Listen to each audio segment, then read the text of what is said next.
नमस्कार, good morning Jain साथियों। आज हम पूछने वाले हैं कि जो एमपी पुलिस का फिजिकल के बाद जो मेरिट लिस्ट आनी वाली थी, वो क्यों अटकी हुई है। और आज भोपाल में एक आंदोलन है, उसकी अपन चर्चा करने वाले हैं।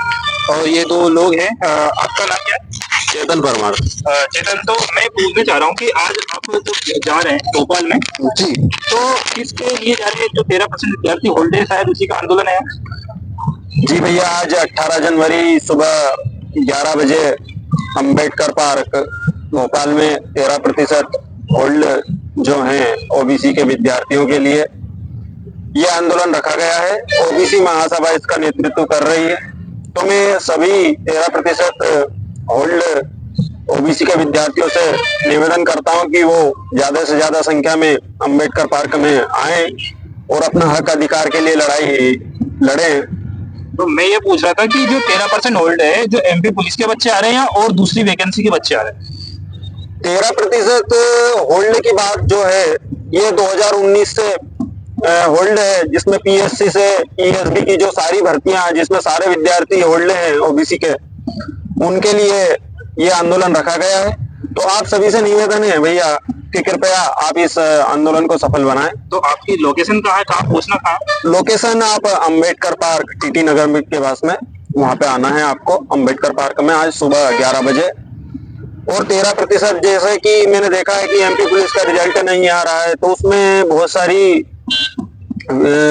विसंगतियां आ रही हैं। उसका कारण है कि हमारे जैसे मेरे 165 नंबर हो रहे हैं, एक और दोस्त हमारे पास है अंकित वर्मा, उसके 170 नंबर हो रहे हैं। अगर आज उन्होंने रिजल्ट जारी भी कर दिया 14% के साथ, तो उसमें विसंगतियां अनियमितता ये आएगी कि भैया हमारे तो अंक ज्यादा हैं, फिर हमें ज्वाइनिंग क्यों नहीं दी जा रही है, फिर हम केस लगाएंगे हाईकोर्ट में जाके, फिर भर्ती अटकेगी। तो इस हिसाब से जो अनियमितता आ रही है, और ये कोई अनियमितता का कारण कोई नहीं है, क्योंकि जब कानून पारित है विधानसभा से, राज्यपाल द्वारा स्वीकृत कानून, इसमें कोई ऐसा 87-13 वाला स्टे नहीं है कि आप 87-13 के हिसाब से कोर्ट ने कोई स्टे लगाया? कोर्ट का कोई स्टे नहीं है। आज अभी तक जजमेंट ऑर्डर कोई सा पारित ही नहीं हुआ है वहां से कोर्ट से कि आप इसमें 14% के साथ है, बस 13% को होल्ड कीजिए और 14% को आप नियुक्ति दीजिए। तो ऐसा कोई रूल ही नहीं है इसमें। तो फिर इसको अटका के किसने रखा? किसकी वजह से अटका है, ये सिर्फ ये केस के चक्कर में अटका है। इसमें ये हमें संज्ञान में लेना चाहिए मुख्यमंत्री जी को कि जो केस अटका रखा है, ये हमारे महाधिवक्ता जो प्रशांत सिंह जी है उनने अटका रखा है पूरा। उन्होंने वो चाहते हैं कि ये जनरल को मिले, लेकिन ये जो ओबीसी को जो कानून है वो 27% के साथ जो विज्ञप्ति आती है उसके साथ आता है, लेकिन बाद में 87-13 का अवैधानिक फार्मूला लगा दिया जाता है और पूरे बच्चे को जीवन बर्बाद कर रखा है पिछले 6 साल से। तो ये केस वेस कुछ भी नहीं है, इसमें कुछ मैटर नहीं है, कोई नहीं है। जब तक कोर्ट के द्वारा कोई नोटिस जारी नहीं हो जाता, तब तक उस कानून पे कोई रोक नहीं लगाई जा सकती। लेकिन सरकार ने इस कानून पर रोक लगा दी है और सरकार द्वारा ये अटका हुआ है। 20 जनवरी को इसकी लास्ट हियरिंग है। तो क्या 20 जनवरी को कुछ आपको लग रहा है कि हो सकता है? जिस हिसाब से 20 जनवरी की हियरिंग है, हमारे चीफ जस्टिस साहब ने लगाई हुई, लिस्टेड है और केस भी लिस्टेड हो चुका है, तो उस हिसाब से मुझे लगता है कि शायद 87-87-13 का जो अवैधानिक फार्मूला है ये समाप्त तो हो जाएगा। और ये जब तक सरकार कोर्ट भी सरकार से पूछ रही है। अभी जब लास्ट टाइम हियरिंग हुई थी 6 दिसंबर को, उसमें भी पूछा गया था सरकार के वकीलों से कि आप इस कानून को क्यों लागू नहीं करना चाहते।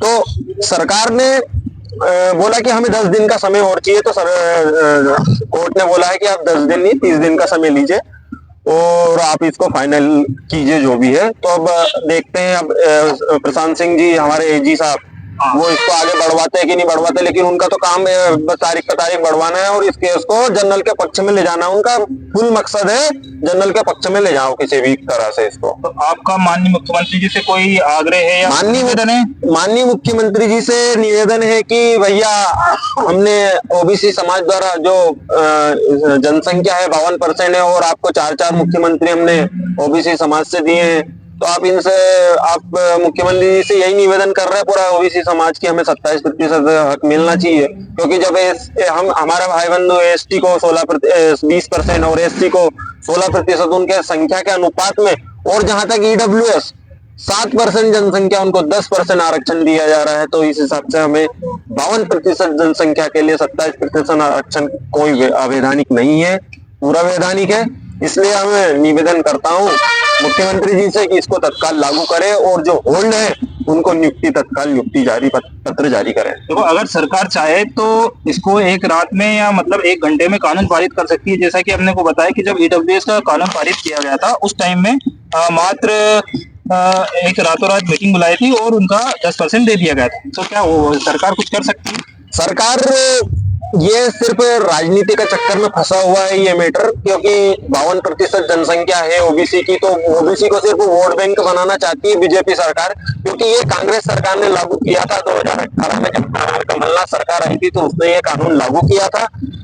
तब उसके बाद कमलनाथ सरकार गिर गई, उसके बाद जब बीजेपी सरकार आई तो वो चाहती है कि इसका जो क्रेडिट है वो कांग्रेस सरकार को नहीं मिलना चाहिए, बीजेपी सरकार को मिलना चाहिए। इसलिए ये क्या करना चाहते हैं कि 13% होल्ड कर करके इनको जब तक आने वाला चुनाव नहीं आ जाता तब तक ये इसको होल्ड रखेंगे, और एकदम से देंगे कि भैया कांग्रेस ने तो इसको कोर्ट कचहरी में फंसा दिया था, लेकिन बीजेपी सरकार ने इसको उभारा है और निकाल कर लाई है और आपका हक अधिकार को दिया है 27% का। तो जैसे पुलिस फिजिकल में दिया है कि जो पहले ही दे दिया है, जैसे कि 87-13 का फार्मूला एक ही में लगा दिया, जबकि 200 नंबर का है, तो उसका क्या कुछ कहना चाहूँ? मैं उसमें यही बता रहा कि फर्स्ट फेज से इन्होंने पहले तो 27% की विज्ञप्ति आई एमपी पुलिस की, उसके बाद इन्होंने क्या किया कि फर्स्ट फेज से ही लगा दिया, क्योंकि दोनों में 50-50% दोनों के नंबर जब जुड़ना है तो आप कैसे डिसाइड कर सकते हैं कि ये 14 में, ये 13 में, क्योंकि 13 वाला जब अधिक नंबर फिजिकल में लेके आ जाएगा तो फिर वो 14 में जा सकता है,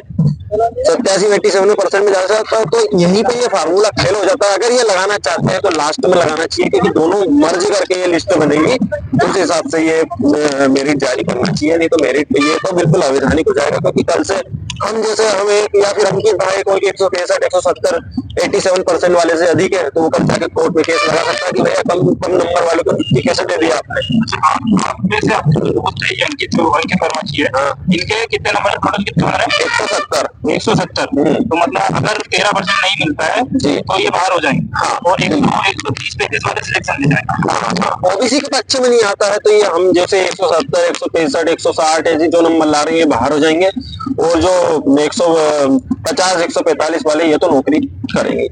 हाँ, मतलब ये बहुत पूरा रूल ही गलत है पूरा, क्योंकि फर्स्ट फेज से लग ही नहीं सकता है। सेकंड दोनों जीएडी के रूल में भी ये कहा कि भैया कोई अपॉइंटमेंट मिलने के टाइम आपको 13% होल्ड करना है, लेकिन ये जो अवैधानिक फार्मूला है ये मन मर्जी से लगाया जा रहा है ईएसडी और पीएससी द्वारा, इसको बीच में फर्स्ट फेज से ही लगा दिया जा रहा है।